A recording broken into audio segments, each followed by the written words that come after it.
Fala pessoal, tudo bem? Tá começando aqui o seu novo podcast do Futebol Paulista, o podcast Vem Acréscimo.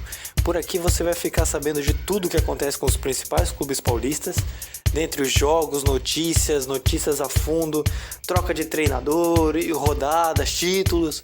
Então vem com a gente, vem escutar com nossos principais comentaristas, o Vinícius Souza e o Vitor Souza, para você ficar por dentro de tudo o que acontece no futebol paulista. Vem Acréscimo!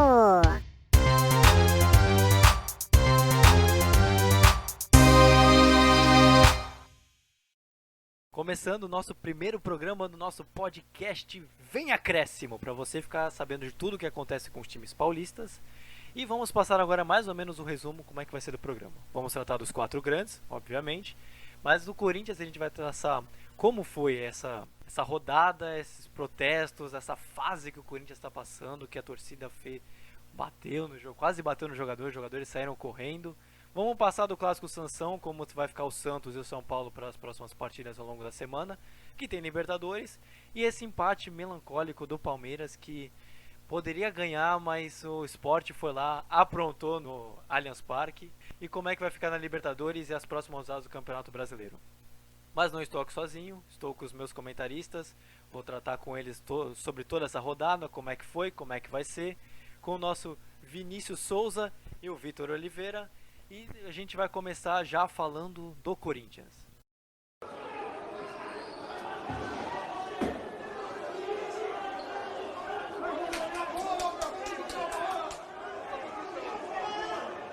Bom, passando aqui agora, vamos lá, o Bruno Mendes, Cantilho passando correndo, o Arauz, seguranças do Corinthians tentando controlar a situação, muita pressão para cima dos jogadores do Corinthians, agora chegando o Cássio.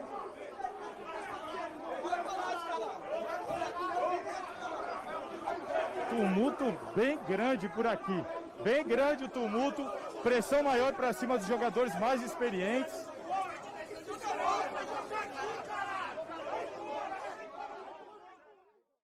Então, vamos começar aqui com o Vinícius, perguntando para ele. A situação do Corinthians realmente não está fácil, perdeu para o Fluminense, mais uma derrota, um 2-1 com 2 gols do Nenê, e a torcida fez protesto na volta do time para São Paulo.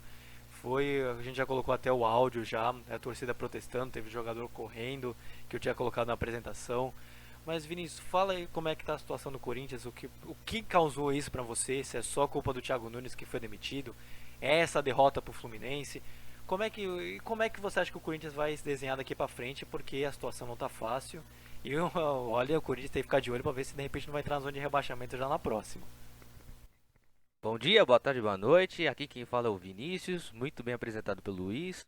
Bom, a fase do Corinthians tá péssima. O Corinthians vem de 3 jogos sem vencer, empate com o Botafogo em 2-2, a derrota para o Derby para cima do Palmeiras e também mais uma derrota, só que para o Fluminense fora de casa. A fase do Corinthians se resume a 2 coisas: a pressão interna e também dos jogadores, tanto é dos medalhões e também dos outros jogadores. A fase atual do Corinthians está péssima por causa do Thiago Nunes, que queria mudar o estilo de jogo, mas até agora, em 9 meses de trabalho, não conseguiu. Ele prometeu um time rock and roll, como ele disse no início do ano, mas o que mostrou é um time que estava jogando em estilo reggae, que é suavão, mas sem mostrar ofensividade. Mas o que o Thiago Nunes conseguiu fazer nessa equipe é que o time ganhasse o vice-campeonato, que é algo que ninguém queria, mas conseguiu fazer que um time que ia ser eliminado para ser um dos finalistas, mas infelizmente acabou com o vice-campeonato do Campeonato Paulista. Agora no Brasileirão, o Corinthians começou oscilando, estava ganhando de 2-0 do Atlético, mas sofreu a virada por 3-2 e veio daqueles resultados que ganha, perde, empata, perde, aí perdeu o clássico para o São Paulo, depois ganhou do Goiás e empatou com o Botafogo e depois perdeu para o Palmeiras. Agora o último jogo contra o Fluminense, mais uma vez jogou mal. Só o Otero, que estava sendo destaque das últimas partidas, estava fazendo os goleiros trabalharem, porque ele tem potência no chute, porque olha, qualquer falta no meio da rua o homem bate. O cara é extremamente ligeiro também, o cara tem pontaria. Mas o que a gente viu no jogo contra o Fluminense custou a desejar. Embora tenha trocado de técnico, eu achava que o Corinthians jogasse mais do que jogou ontem. Agora eu vou perguntar aqui pro Vitor, esqueci até de perguntar para você, mas Vitor, a situação, como é que você vê daqui para frente o Corinthians? O Corinthians ele realmente vai enfrentar o Bahia, já está fora da Libertadores, teve aquela campanha vexatória. O Corinthians já não tem tantos jogos, não tem um elenco tão qualificado.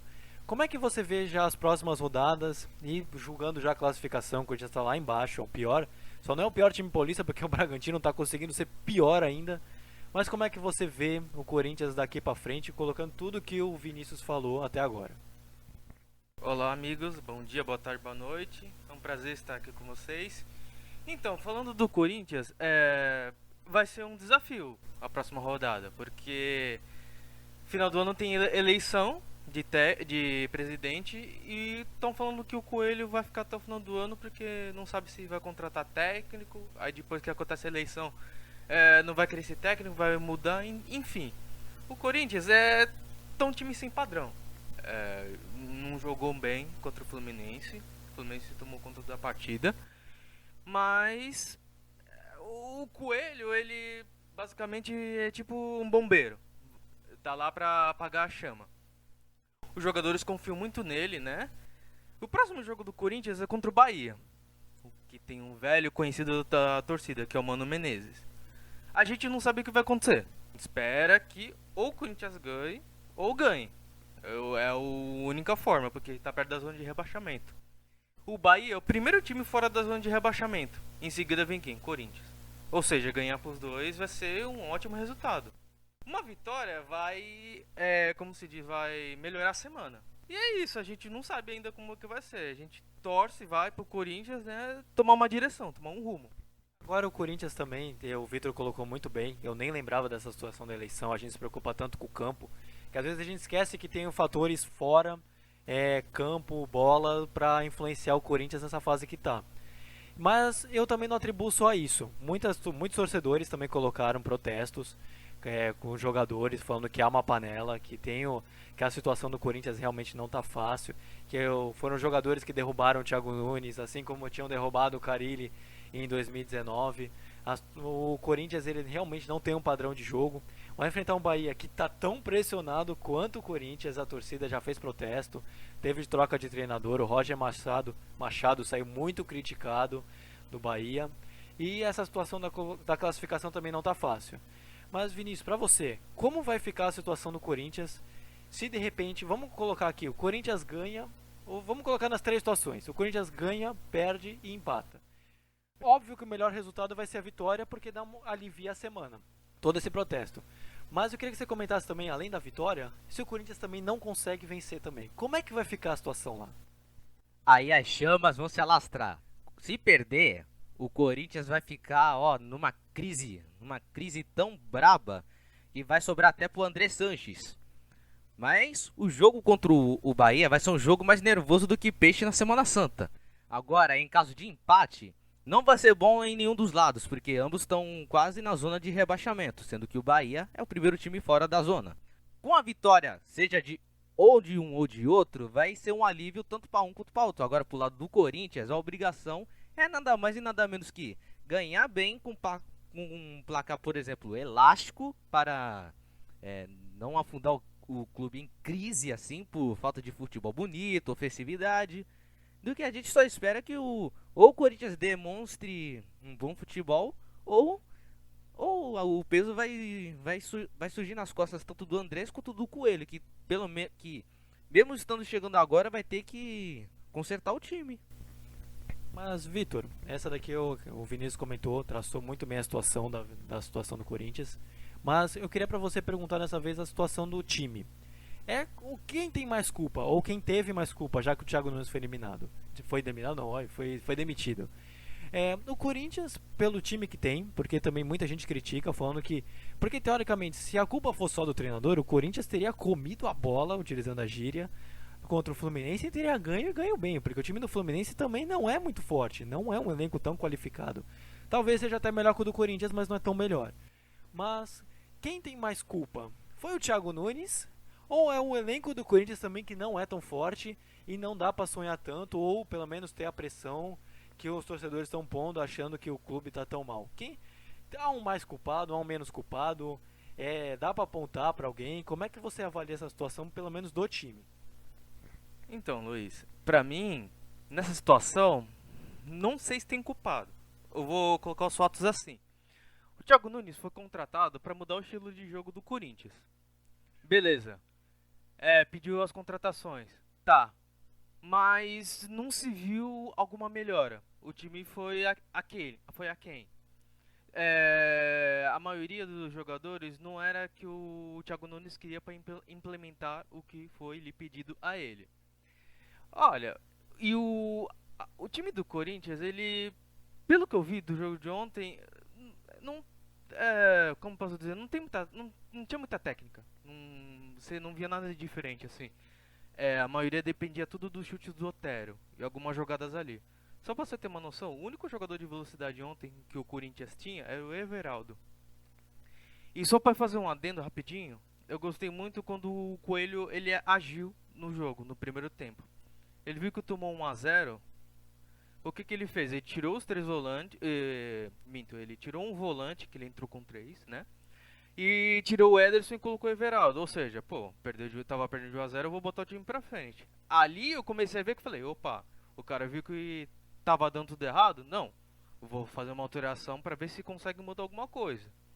Melhorou um pouco. Aí foi indo, né? No jogo. Aí eu não sei se tem culpa um pouco dos jogadores. Porque, pelo que eu soube, a relação dos jogadores com o Thiago Nunes não era tão boa. Ele fazia algumas exigências que o pessoal ficava meio assim, pô, esse cara não sabe de futebol, esse cara não sabe de futebol. Eu tô falando porque deve ter alguma coisa que acontece, né? E é isso, eu acho que a culpa é um pouco mais dos jogadores do que o Thiago Nunes. Vinícius. Mas agora ele já falou do Thiago Nunes e agora pra fechar a gente fala do Corinthians, pode comentar, de repente se vocês quiserem comentar alguma coisa que de repente eu não perguntei, algum adendo. Mas o Corinthians é justo, ele fica com o Coelho até o final do ano, até o final do Campeonato Brasileiro, até a eleição. Precisa de um novo treinador, precisa de um time, porque a gente sabe que o Corinthians, vocês já ressaltaram e eu concordo, o Corinthians não tem padrão, a situação não está boa. O que o Corinthians precisa fazer, se é que dá pra fazer, pra conseguir mudar e pelo menos ter uma recuperação digna no campeonato? Porque o Corinthians, pelo menos na nossa avaliação, não sei a de vocês, o Corinthians não tem um time também pra ser rebaixado também. O Corinthians nesse momento se vê mais perdido do que cachorro em dia de mudança, mas do que tem que mudar no elenco é o seguinte: o elenco do Corinthians está só se limitando em apenas uma qualidade, mas não, tem Jô, que é artilheiro, faz gol e tá precisando de alguém que cria jogadas, que dá profundidade nas jogadas. Tem Luan, mas no momento tá machucado. Tem Everaldo, que até entrou bem no jogo, dando alguma mudança no jogo do Corinthians. Mas o Corinthians só foi conseguir o gol no final, quando já estava perdendo de 2 a 0. Outra coisa que tem que mudar é o psicológico, porque a gente viu ontem no jogo que o Corinthians estava extremamente pilhado. Os jogadores se viam perdidos, tava com a moral baixa. Parecia que eles não sabiam o que fazer em campo. Por exemplo, o Nenê tava jogando solto ontem. Tava literalmente desfilando na defesa do Corinthians. Enquanto o Coelho montou um time com 3 volantes, mas sem ninguém com essa qualidade de criar jogadas. Só tinha o Otero, que só bate faltas.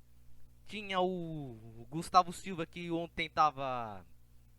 que apareceu pouco no jogo até. Apesar de ser um bom jogador de velocidade, ser um jogador que leva perigo. Mas pouco apareceu em campo. Mas na área do volante tinha o Cantilho, que era o homem dos passes, do lançamento. Tinha o Ederson, que era o homem dos chutes de longe, era o cara que fazia a função de segundo volante. E tinha o Gabriel, que era o volante que dava carrinho, que era o famoso cachorro louco, é aquele que dava o bote, sem levar amarelo, no caso, mas ontem levou. Mas no que tem que melhorar é uns detalhes lá e cá. Mas no momento tem que mudar. Psicológico, movimentar também as jogadas, criar novas jogadas de perigo. E por fim, o mais importante, finalizações. Apesar do Corinthians ter um dos melhores ataques do Brasileirão, ainda tem que consertar a defesa, que ultimamente tem levado uns gols que é inacreditável para um clube como o do Corinthians, que se defende muito bem. O Vinícius citou num ponto interessante. Eu estava preparado já passar para o próximo, mas essa pergunta eu não posso deixar de perguntar. Vitor, o Corinthians ele tem um ataque, que ele falou, muito efetivo, um dos melhores do campeonato, apesar de estar na 15ª posição, e tem uma das piores defesas. Então o Thiago Nunes ele era culpado pelo estilo de padrão, sim, mas o Corinthians era um time que ainda assim finalizava e tinha uma boa média de finalizações por jogo. Ainda tem, na verdade, porque fez mais um gol. Mas o problema do Corinthians é que estava tomando muito gol. E o Corinthians sempre foi um time de muita defesa. Uma defesa forte, uma defesa que dificilmente tomava gols. Isso foi exatamente porque ele mudou? Ou foi por causa da falta de qualidade técnica e das falhas do Cássio que tem acontecido com uma certa recorrência já no ano? Então, Luiz, sobre isso, é pelas falhas do Cássio. Não só do Cássio, mas também muitos goleiros estão falhando depois dessa pandemia, tudo. Depois que eles voltaram a treinar. A falta de compactação, que, como você disse, o Corinthians antigamente era uma das melhores defesas sólidas, né, dos campeonatos, tudo. Venceu os títulos, né, com esse título, né, de melhor defesa. O Cássio tá falhando, né, nos jogos. Não tá tendo aquela compactação, aquela recomposição quando é necessário.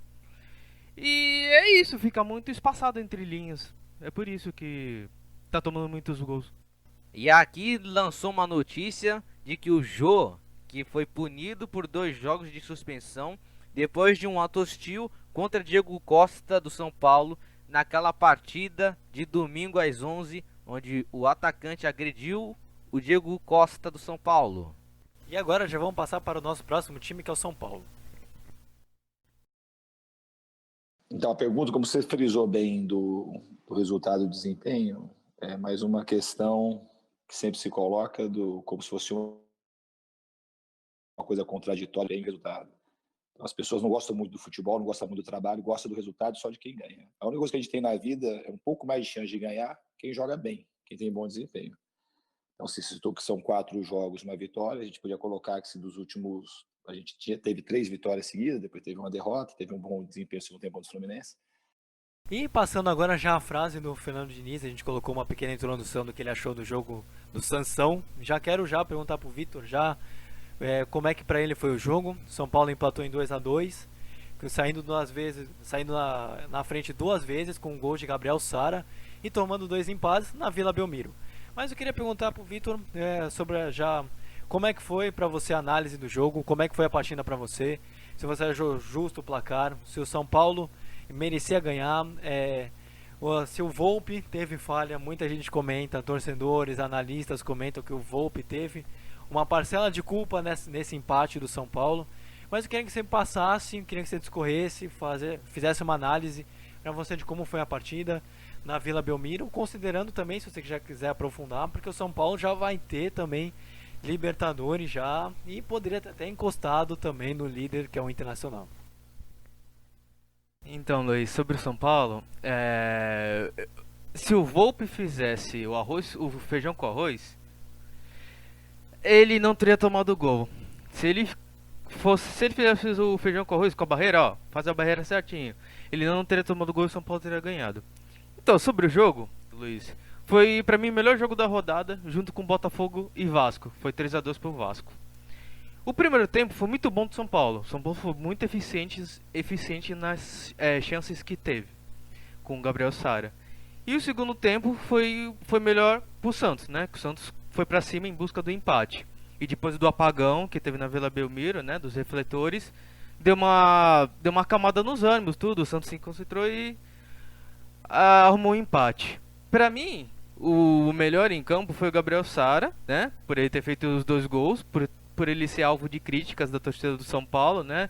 Então tá querendo a cabeça do Diniz para tirar o Gabriel Sara do time e colocar outro.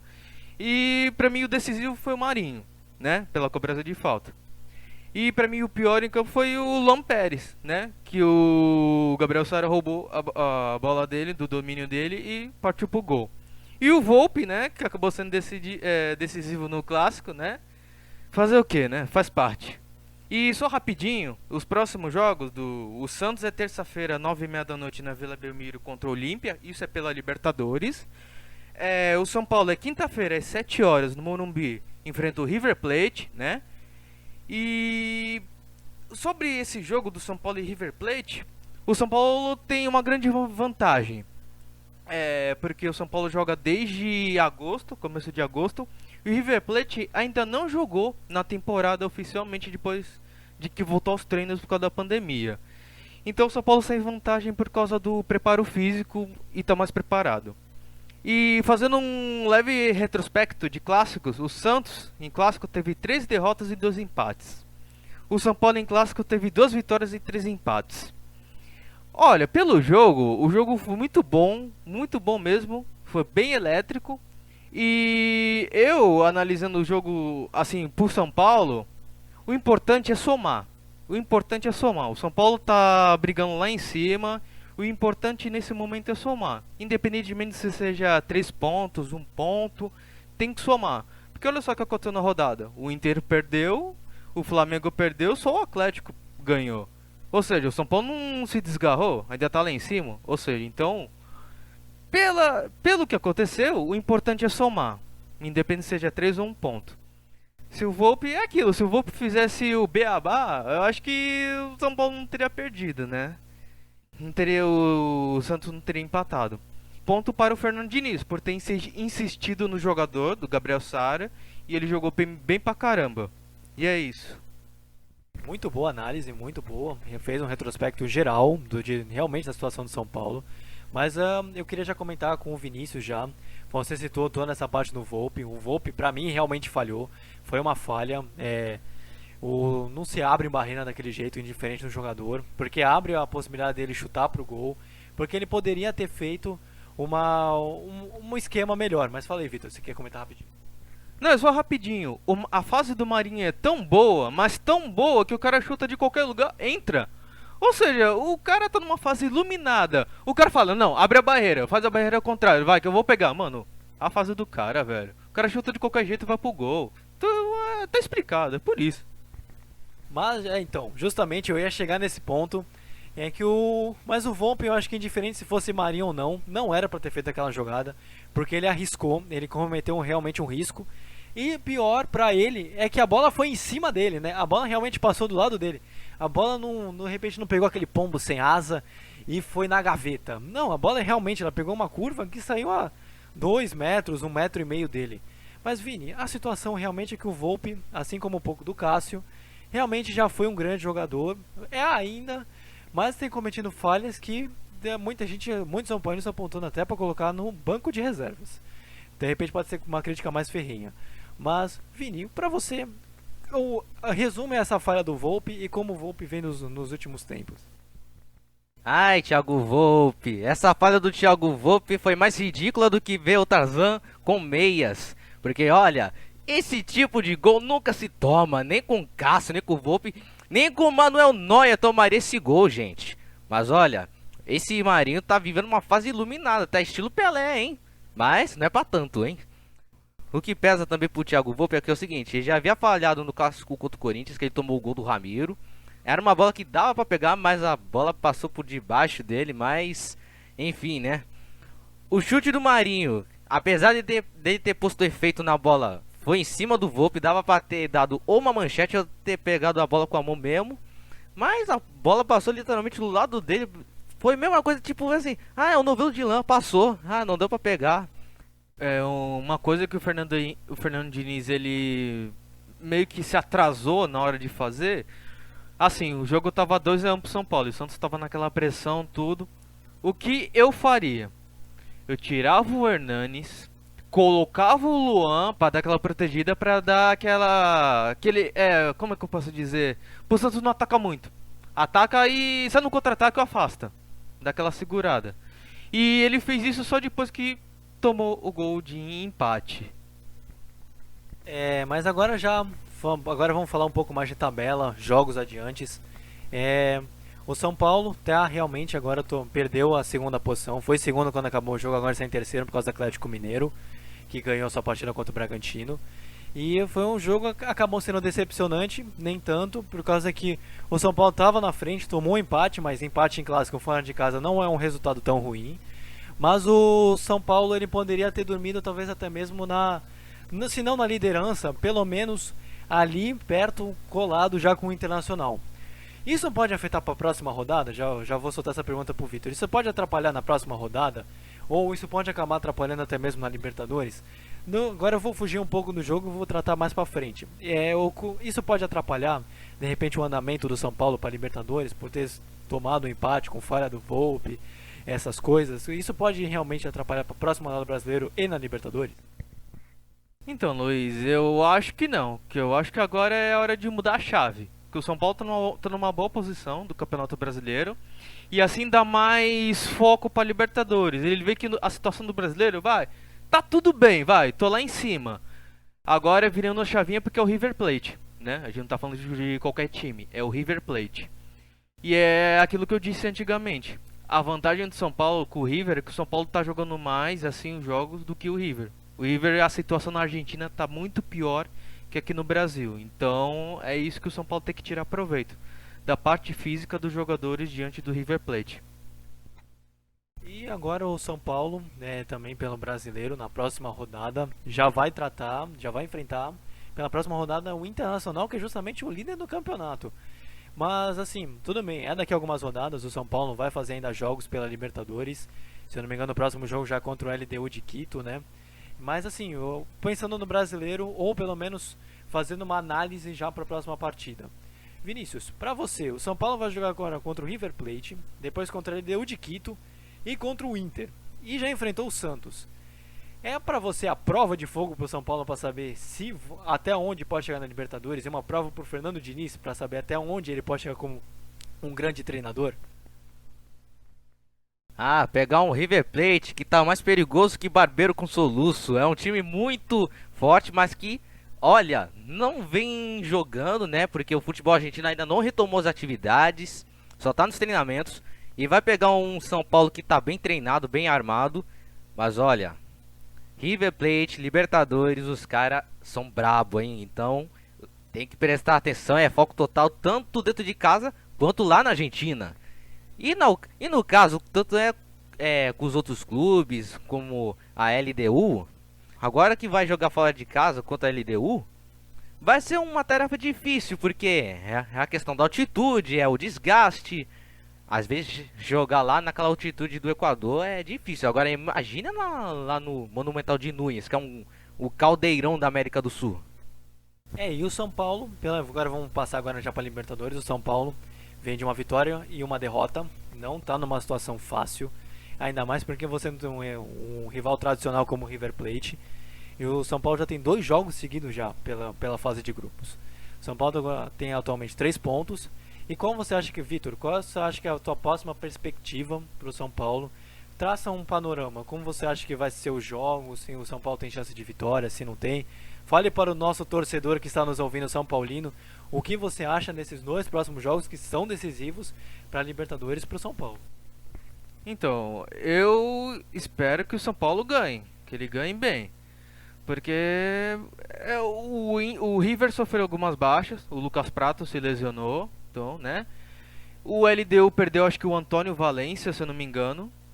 Ou seja, são 2 jogadores importantes que saíram acho que por causa de contusão, cartão amarelo, se eu não me engano muito bem.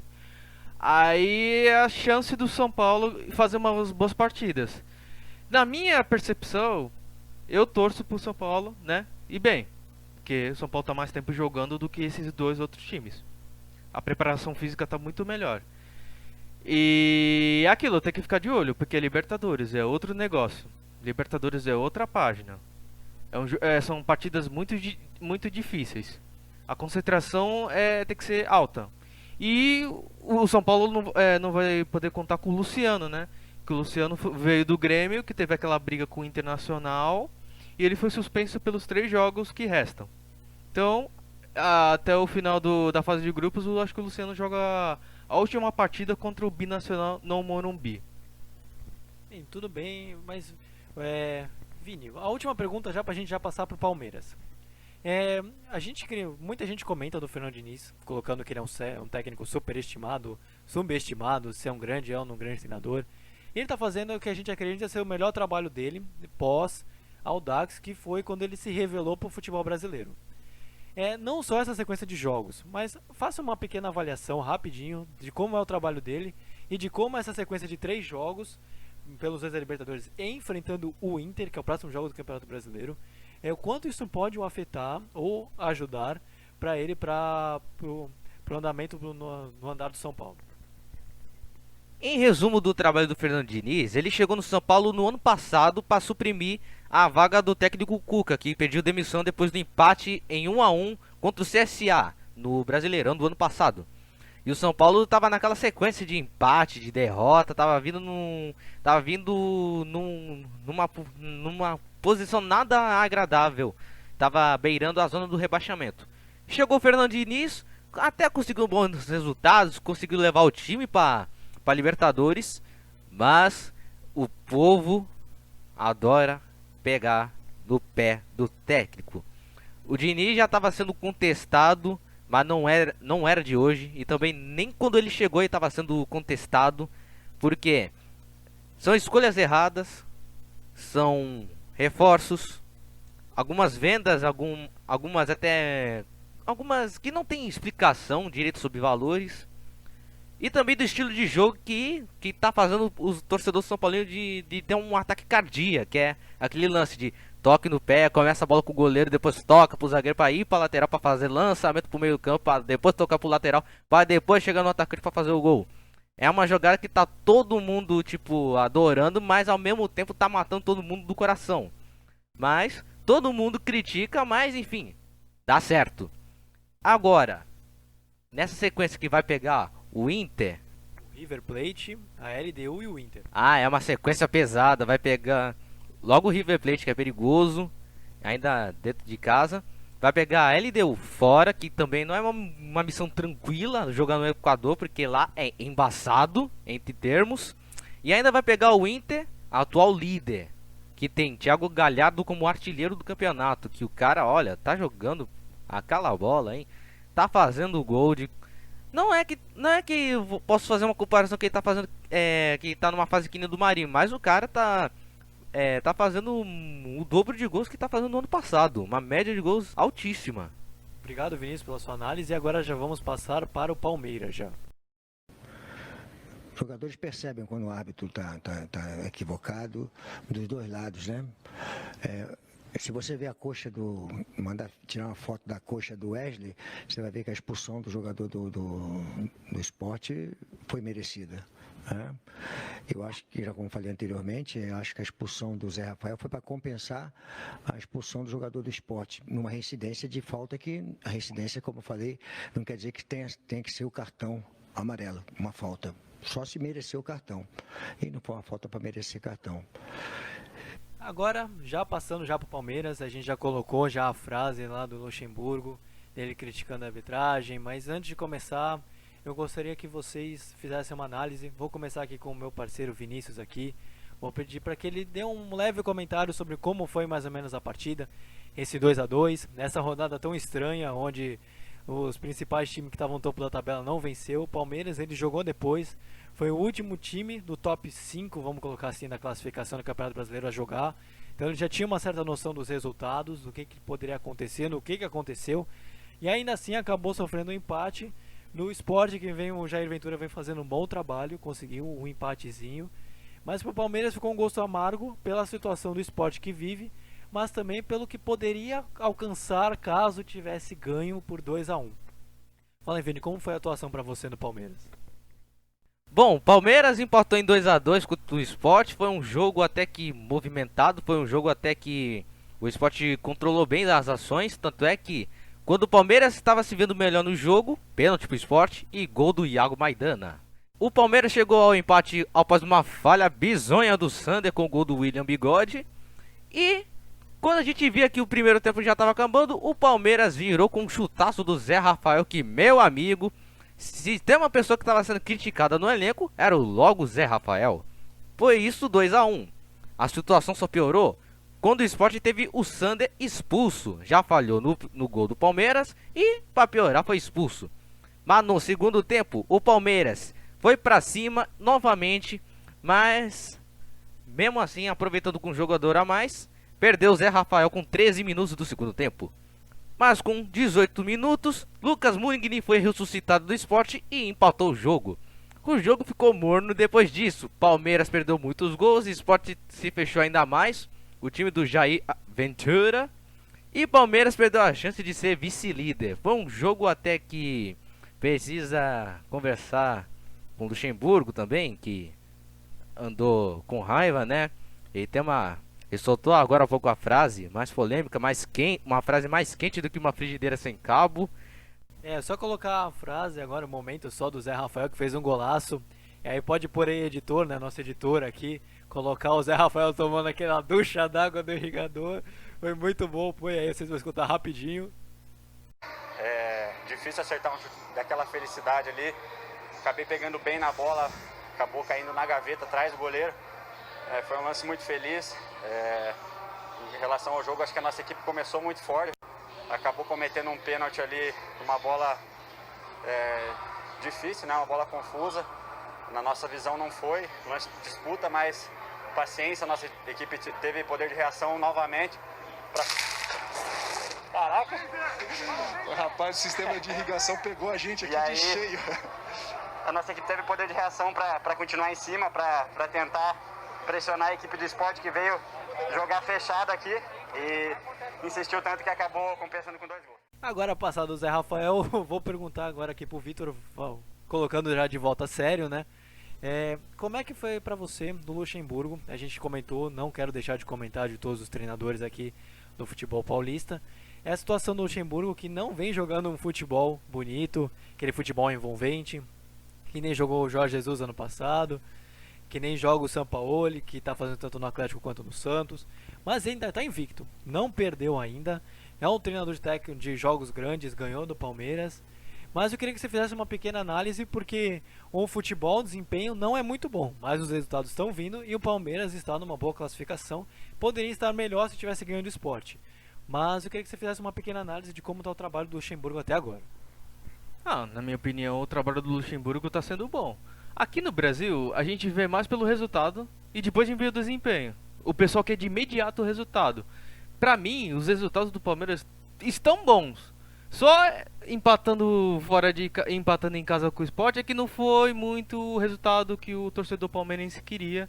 Por se tratar ainda de um jogo que ele vencendo podia assumir a liderança ou vice-liderança. Vice-liderança. E sobre o trabalho do Luxemburgo, o cara acabou de ser campeão paulista, velho. Depois de 12 anos que o Palmeiras não ganha. Aí, o pessoal já quer a cabeça dele, já quer que ele saia por causa do futebol não ser tão envolvente. Na minha opinião, ele tá fazendo um bom trabalho no Palmeiras. A única questão é que ele ainda tá achando jogadores para a proposta dele de jogo, os que jogam na ponta, os velocistas, que antes ele colocava o Rony. Depois que o Gabriel Veron se recuperou de lesão, o cara já foi bem, fez gol contra o Bragantino, fez gol contra o Corinthians, então já deu uma leve, uma boa melhorada naquele lugar do campo, que estava em dúvida de colocar jogador. E também a única dúvida era na questão dos meias. O Palmeiras tem muito meia. E só que nenhum deles estava correspondendo às expectativas do Pofechou. E o Lucas Lima, nesses jogos, ele tá arrebentando, tá jogando bem. Pode ser que ele tenha uma sequência boa, né? Porque o Luxemburgo tá alternando. Às vezes vai com o Lucas Lima, às vezes é com o Gabriel Menino, às vezes é com o Zé Rafael Veiga. E o que não tá sendo muito utilizado é o Gustavo Scarpa. E é mais isso, basicamente tá encaixando as peças que ele tá testando, né? Ele tá testando, tem jogadores se destacando, e ele tá colocando para ter uma sequência para ver se o futebol bonito aparece, porque os resultados estão aparecendo. Ele perdeu uma outra, mas Minto. Nesse Brasileirão não perdeu. Mas os resultados estão aparecendo, mas só a performance que não. Agora você já citou do Lucas Lima, é que eu ia justamente chegar na pergunta. O Lucas Lima vem se destacando nos 2 últimos jogos. Vinícius, como é que pra você o Lucas Lima vem vindo? Ele vem jogando aquele futebol, é aquele Lucas Lima do Santos, tu acha que ele pode se tornar aquele jogador?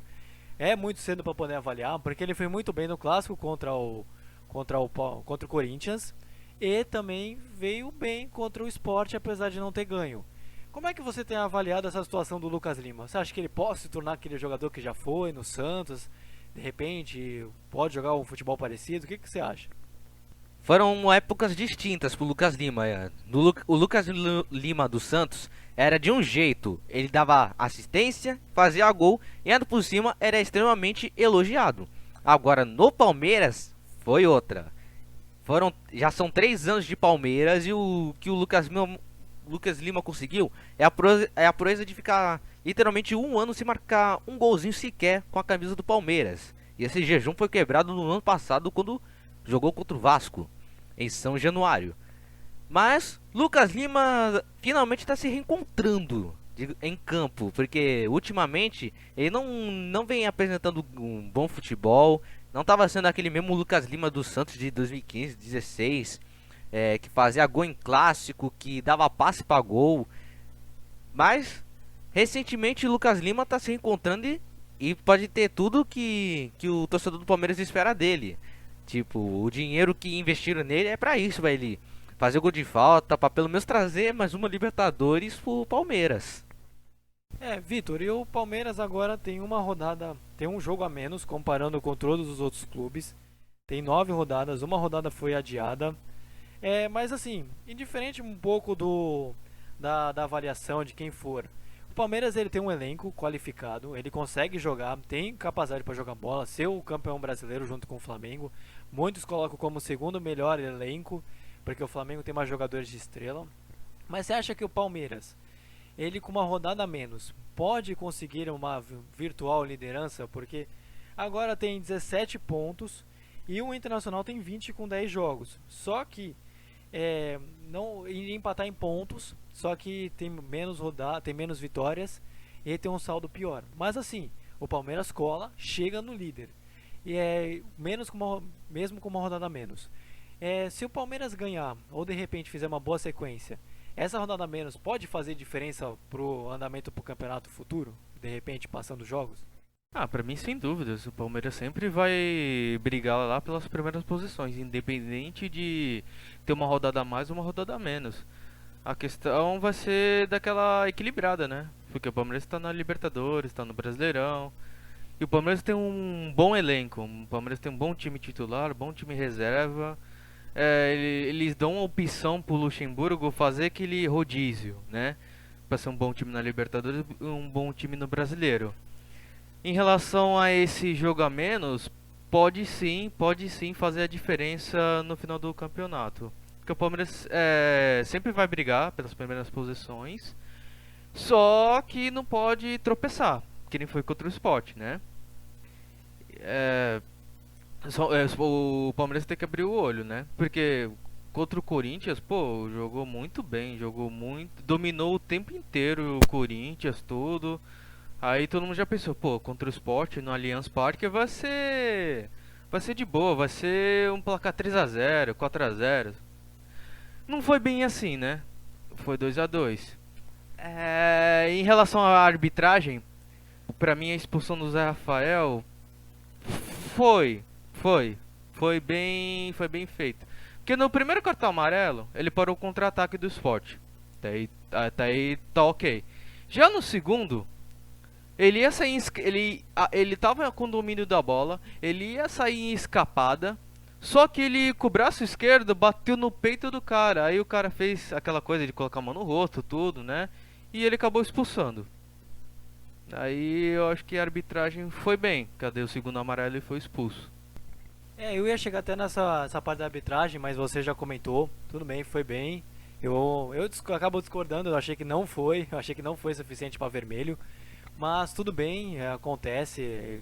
O árbitro julgou lá. Eu acho que não tinha que ser expulso, mas Pelo menos se tem o VAR, tinha que ter avaliado, olhado se de repente foi mesmo para expulsão ou não. Para mim essa o VAR tinha que ter entrado em ação. Mas eu quero já perguntar para o Vinícius, os próximos jogos do Palmeiras são contra o Bolívar fora de casa, nessa quarta-feira, perdão, 9h30, e contra o Grêmio, que não vem bem, no domingo às 4 horas. É um jogo decisivo. Se a gente falou que o São Paulo está numa fase decisiva, o do Palmeiras também não é nem um pouco também diferente. Como é que você vê daqui para frente o Palmeiras, até mesmo pelo que a gente já comentou e pelo que você tem visto? Os próximos jogos do Palmeiras serão tarefas difíceis, sendo que o Grêmio também não está naquela fase boa. Sempre começa as primeiras rodadas beirando a zona do rebaixamento e também beirando as 10ª colocações, mas depois engrena, assim como diz, engrena Grêmio, vocês entenderam. Mas aí a tarefa do Palmeiras contra o Bolívar é outra, visto que o time boliviano pouco assusta a gente aqui nos nossos domínios, mas dá trabalho para os brasileiros quando é na casa deles, porque na altitude da Bolívia é difícil, meu irmãozinho. Mas para os próximos jogos, espero que não tenha protesto, entendeu? Porque apesar de ter sido campeão paulista, o Palmeiras também vinha de uma sequência de empates e mais empates, mas ganhou até uns jogos, só que não convencia, até porque muitos pediam a cabeça do Pô fechou. Mas, para os próximos jogos, a gente espera que pelo menos o Palmeiras se classifique na Libertadores e que faça um jogo muito difícil, muito parelho contra o Grêmio. Obrigado, Vinícius, pela sua análise. Agora já vamos passar para o último time, que é o Santos. Professor, boa noite. Queria que você fizesse primeiro uma análise dessa partida, esse empate 2-2 entre Santos e São Paulo. Bom, a análise do jogo, foram 2 tempos distintos, né? Um tempo de cada equipe. No primeiro tempo, São Paulo foi melhor. A gente sabe que o forte do São Paulo é a saída de bola, né? É a saída de jogo, e nós temos por característica de marcar pressão aos adversários. E já começando a falar aqui do Santos, vamos falar do nosso último time paulista, mas não menos importante. O Santos, ele jogou contra o São Paulo, a gente comentou o clássico paulista, a gente comentou um pouquinho. Passou o áudio, a sonora do Cuca, da entrevista do Cuca, depois do jogo, falando de como foi a partida. Mas eu queria já perguntar agora para o Vitor, agora comentando um pouco mais do Santos. O que você achou do jogo? De repente o resultado para muitos santistas foi positivo, porque saiu atrás 2 vezes e conseguiu um empate. E eu queria que você comentasse um pouquinho da análise do jogo, a fase esplêndida que está o Marinho, fazendo gol em quase todos os jogos, responsável por mais de 70% dos gols do Santos. E o que você prevê da próxima partida do Santos, que agora vai jogar pela Libertadores contra o Olímpia? Eu queria que você passasse uma análise para você como é que foi o jogo, dessa vez comentando um pouco mais do Santos. Olha, para falar do Santos, desse Santos a gente tem que começar a falar do Cuca, porque basicamente esse time estava sob o comando do Gesualdo, e aconteceu aquilo tudo no Paulistão. E o Cuca tá se virando com o que tem, com um elenco enxuto, e tá usando os meninos da base. A base do Santos, super conhecida por revelar jogadores como o Neymar.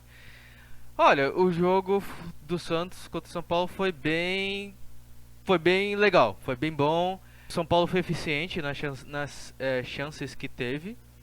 E eu só tenho uma curiosidade para falar. O Soteldo, desde que assinou o contrato com o Santos e começou a jogar, ele não fez nenhum gol em clássico. Se eu me lembre, ele não fez nenhum gol em clássico. Deu pra ver durante o jogo que o Cuca apostou muito na garotada, por causa do elenco enxuto. Vinícius, o que pra você, ele comentou do Cuca, que eu queria justamente perguntar, que eu ia perguntar logo em seguida. Mas o Cuca, ele vem fazendo um trabalho muito bom no Santos, é um dos principais responsáveis por essa reconstrução e essa colocação que muitos não esperavam do Santos até agora. Mas eu queria, por exemplo, o peso do treinador. A gente comentou que o Corinthians tá numa fase que tá sem treinador, que precisa talvez de um técnico e que o problema é o elenco. O Santos ele conseguiu arranjar o problema com o Cuca, que está se reestruturando, que deu até dinheiro para o Santos com a venda do Everson e do Sacha. Então, qual é o peso do Cuca para você? O quão importante ele é? E se de repente o Santos tivesse contratado outro treinador, talvez não teria dado o mesmo resultado que o Cuca está dando até agora. O Cuca tava desfazendo as enrolações que estavam fazendo lá no Santos. Porque o Santos com Gesualdo Ferreira tava mais enrolado do que briga de povos. Porque o Santos tava vindo de uma fase que só tava perdendo. Havia perdido para a Ponte Preta nas quartas das quartas de final do Paulistão. Com a chegada do Cuca, tinha que preparar um time para ter uma boa colocação no Campeonato Brasileiro e também recuperar alguns jogadores. O Marinho é o melhor jogador do Santos depois que o futebol voltou. Andou fazendo uns 7 ou 10 gols nessa volta do futebol. Mas o Cuca está sendo extremamente importante, porque ele está tanto utilizando os meninos da base e também o Santos também tá conseguindo ótimos resultados, porque o goleiro João Paulo, que é cria do Santos, também está dando conta do recado. Graças às lesões do Vladimir, sem querer comemorar as lesões, mas graças às lesões do Vladimir e também de algum outro goleiro que está em apuros. O Everson saiu de um jeito, viu, que eu vou te falar também. Não saiu do melhor jeito possível. Porta dos fundos. Com certeza, lembra? Porta dos fundos paga nós. Só pra deixar claro. Mas, Vitor, eu queria tratar com você sobre o problema de o Santos não ter contratações. Até agora o campeonato vai começar a funilar, tem Libertadores, vai ter futuramente Copa do Brasil. E o Santos está sem contratar e o Cuca está usando a da base, que você falou, que está usando os jogadores. O quão indiferente os jogadores que o Santos chegar, que o Santos está querendo o Elias, está querendo o Robinho, tá vindo, parece que um zagueiro chamado Laércio, do Caxias, tinha até o Mateuzinho que estava Tassiano, José Wellison, que fez até a troca com o Everson. O Santos tá querendo trazer jogadores, só que não quitou ainda a dívida com a FIFA do Hamburgo, com a contratação do Kleber Reis, zagueiro. Mas o quanto isso atrapalha pro andamento do ano não, né, da temporada, porque o ano vai terminar só em 2021 realmente a temporada. E o quanto isso pode atrapalhar pro Santos, principalmente por treinos e essas coisas. E agora que o Santos já vai começar a ter Libertadores com o Olímpia de novo, vai depois enfrentar o Botafogo fora de casa, e o elenco do Santos não é muito enxuto, e tem um jogador que está resolvendo, que é o Marinho. Olha, Luiz, é uma situação muito complicada essa daí. Que tá com dívida na FIFA, tudo, não pode contratar. E o Cuca tá fazendo certo, é ter que ver o que tem dentro de casa. Ele tem que olhar pra base pra ela fazer parte. E também fazer o que o Cuca fez no jogo do São Paulo. Ele poupou o Marinho. Ele colocou o Marinho faltando 20, 15 minutos. Que é pensando já no próximo jogo da Libertadores. E atrapalha muito. E eu olhando esses reforços que o Santos tá contratando, só tá em rolo com a FIFA. Eu não acompanho muito esse Laércio, mas falando que foi o melhor jogador, né, do Campeonato Gaúcho. O Tassiano, toda vez que ele entrava no Grêmio, ele fazia gol. Ele é um volante meia. Deixa eu ver aqui mais. José Wellison em troca com o Everson. Vai ajudar a marcar bastante o setor defensivo. E é isso, tem que usar bastante a base. Tem que saber rodar o elenco, né? Saber poupar os jogadores na hora certa, tudo. Porque com Libertadores, Brasileirão e Copa do Brasil vindo depois, vai exigir muito dos jogadores depois dessa pandemia, que eles ficaram o tempo todo em casa só treinando por conta própria. E por falar nisso, durante essa semana não vai ter treino pra treinar, né? Vai ser tudo feito na base da conversa, para armar o time, para ver como é que se joga. Vai ser por conta de vídeo, vai ser por fala, não vai ter muito tempo para treinar. E é isso que o Cuca tá fazendo, tá rodando o elenco, tá colocando jogadores da base e poupando certos jogadores. Vinícius, já transferindo o que ele falou, o Santos não tem um dos melhores elencos do Brasil, até se você for pensar, até um pouco longe disso, comparando com Flamengo e Palmeiras. Mas o Santos estava sendo cotado no início do Brasileiro para ser rebaixado, no time que ia disputar na parte de baixo da tabela. E o início do ano do Santos, pelo menos no Campeonato Brasileiro, é bem positivo. Na 7ª posição, com 4 vitórias, 3 empates, 3 derrotas, em 10 jogos, com o Marinho artilheiro do campeonato. apesar de não ter um elenco recheado, tá tentando conseguir nomes e que tá com a FIFA. Como é que pra você vê o seguir do ano do Santos, colocando todas as expectativas que colocaram na parte de baixo, na tabela, e o que pode conseguir? Isso serve de motivação pro elenco, pro Cuca, pros jogadores, não só pro Campeonato Brasileiro, mas também para a Libertadores da América. Entre essas expectativas, o Santos, até ano passado, quando tinha São Paulo, botou esse mesmíssimo elenco para jogar. Literalmente, quando tem novos nomes como Madison, Lucas Braga, Caio Jorge, tinha até o Everson que já saiu. O Santos, depois que o São Paulo saiu, não era mais o mesmo do que o do ano passado. Mas a gente sempre acreditava no melhor futebol para esse time. Por quê? Contrataram o Jesualdo Ferreira porque eles achavam que, com o sucesso do Jorge Jesus, pois bem, e até o mesmo estilo de jogo do que do Jorge Jesus, acredito eu, que eles contrataram o Jesualdo porque, assim, é português, esse cara já ganhou muitos títulos, deve ter feito algum estágio com o Jorge Jesus e etc. Mas provou que não era isso tudo, dá pra ver pelos resultados. Não ganhou nenhum clássico, apesar de estar invicto, apesar do 100% na Libertadores, de ganhar do Defensa e Justiça e do Delfim.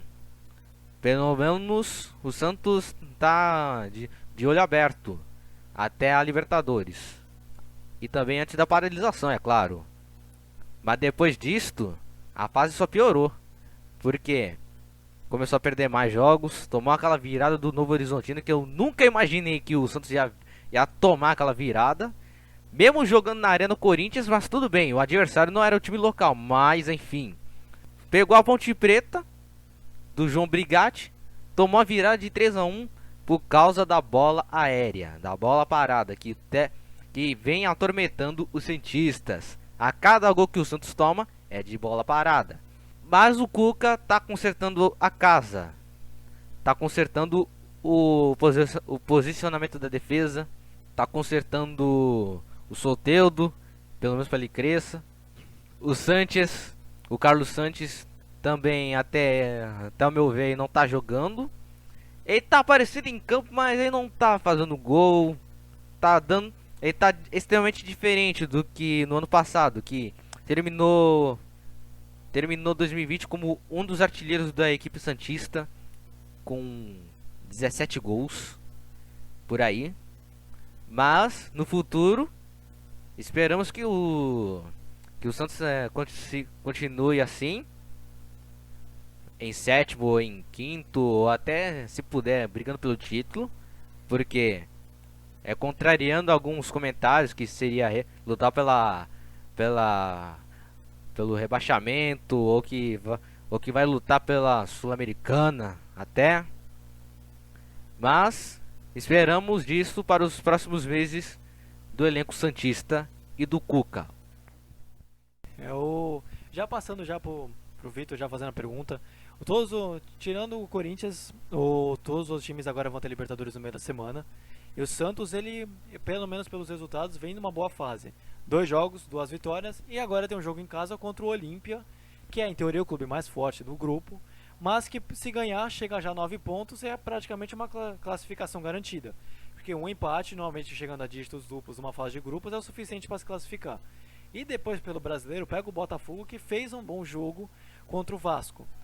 Como é que você avalia essa situação, pelo menos dessa semana que está se iniciando, para o Santos, já pensando na Libertadores, que depois vai ter que jogar mais partidas pela fase de grupos, e também para o andamento no Campeonato Brasileiro?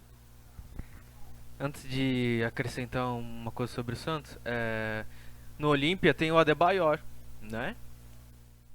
O quê? Ah, ele saiu? Nossa, eu nem sabia. Olha só, pra você ver. Então, o Santos tem a chance, né, de ganhar do Olímpia dentro de casa, para fazer os 9 pontos, né, e ficar numa situação tranquila, né, na Libertadores. E em relação ao jogo contra o Botafogo, vai ser na Vila ou vai ser no Rio de Janeiro? Vai ser fora de casa. O Botafogo tá jogando bem, tudo. Vai ser um grande jogo, né? Porque foi nesse jogo de Botafogo e Santos que teve o minimício aleatório do Marinho. 1 a 0 pro Santos no ano passado.